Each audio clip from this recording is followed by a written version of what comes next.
Welcome to the Worst Sports Channel on YouTube with me, Coach Ryan D. It's been 29 years since the Oilers have had our number, all the way back since we entered the NHL in 1979, 1980, and today, that doesn't change. Connor McDavid, pretty good. He's pretty good. Well, stick around with us till the end of the video. We'll talk about the positives of the Jets game. We'll talk about the phenom that continues to be Connor McDavid, and we will talk about some of the decisions and what led to the Jets' eventual downfall today. However, good news. It wasn't 5 goals. Thanks. Roll the intro. Here's Lemieux. The center penalty coming up. Look at Lemieux. Oh, my goodness. What a goal.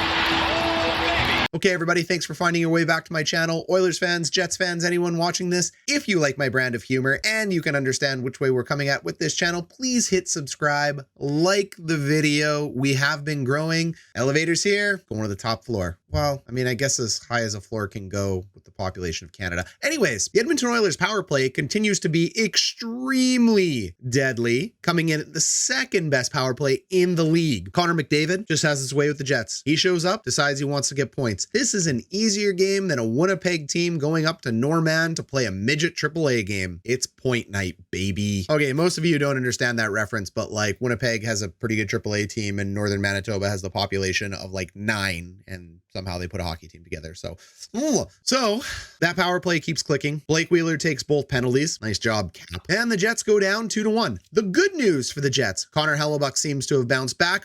Oh my God, what a save at the end on Yamamoto. Wish we would have drafted Yamamoto. By the way, Oilers, how many times did you have to pay off Gary Bettman to get 5 first-round draft picks? At least you finally got one right, I guess. Blind squirrel finds a nut. Hey, Nail Yakupov. Okay, so Connor Hellebuyck's back. That's good. We've gotten in the right direction. The Jets' defensive zone seems to be somewhat serviceable. You can never tell, because if Connor Hellebuyck's on fire, he really covers up for a lot of the mistakes that the Jets end up making. However, we couldn't buy a goal. I hear you gotta score goals in order to win hockey games. And I'm still not giving your goaltenders any credit. It's just a streak.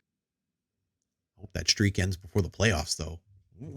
One goal just isn't going to cut it. 30 shots, not bad. Holding the Oilers to 28 shots, excellent. But 3 points to McDavid, which we all know is the key to this game, and inability to score.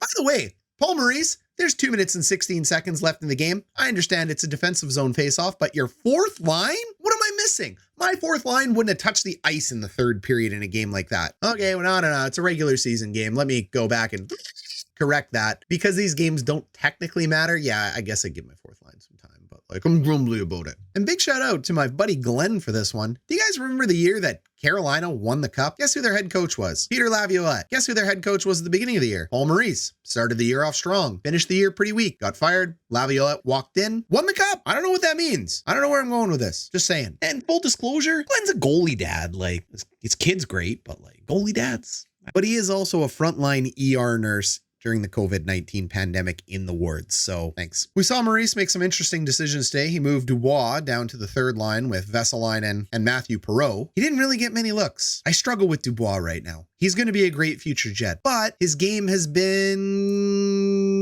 meh. Sorry. It's going to be meh. That's the best review that I can give him right now. Copp, Scheifele, Appleton. Doesn't really look like it's working. I'd probably keep Connor with Appleton and Scheifele. I love Andrew Copp. Everyone knows I love Andrew Copp, but I don't think Andrew Copp has the skill to drive the first line if you're going to include Mason Appleton. You need 2 superstars and 1 plug. Appleton will be a future really good top 6 player for the Jets if they protect him from the Seattle Kraken. But for now, I don't know if he's first line material if Copp is there. So I probably would have flipped Connor into there, left Appleton up at the top line. So why don't you guys leave some comments below? Let me know what you think about the line combinations, about Coach Maurice, and about the Jets going forward. Leave a thumbs up if you liked the video. And if you disagree with any of my opinions, I want to hear about them down low below too. So there's really not much to say in this game other than the Oilers continue to have their way with us. What's going to happen in the first round of the playoffs? Well, probably the same thing, but I'm hopeful. I'm always going to be hopeful. I'm never going to sit here and be upset or pouty about the Jets, although most of my friends would disagree with that. Anyways, it was a slugfest of a game. It was back and forth. It was exciting up until the end. The final moments of the game, I thought the Jets did just fine with 5 forwards, 1 defenseman out there. Sometimes when you have only 1 defenseman out there and you see Blake Wheeler make that D-to-D pass and it ends up going offside, sometimes you kind of wish you had a second defenseman out there. I think I would have put Josh Morrissey out there because that D-to-D pass and being able to walk the line is a skill that defensemen practice over and over and over and over and over and over and over since they're like age 11. So maybe that puck doesn't go outside the zone. And I know I'm nitpicking. Some people are going to be like, well, Ryan, Blake Wheeler practices a lot too. He does, but he doesn't practice walking the line like a defenseman does. Get what I'm saying? So it's kind of a defensive specialty skill to be able to move it across the blue line without going offside. And if you don't believe me, ask anybody that's ever played hockey. It is a staple drill in every practice at every level from 11 till, well, whenever you retire. So, oh well, I'm nitpicking, I know, but like, I think Josh Morrissey should have been out there. All in all, I got to feel better about this game. I think Jets fans have to feel better about it. Oiler Nation, congratulations, you get us again, you draft stealing sons of guns. But we'll see you in the first round of the playoffs. Thanks for watching.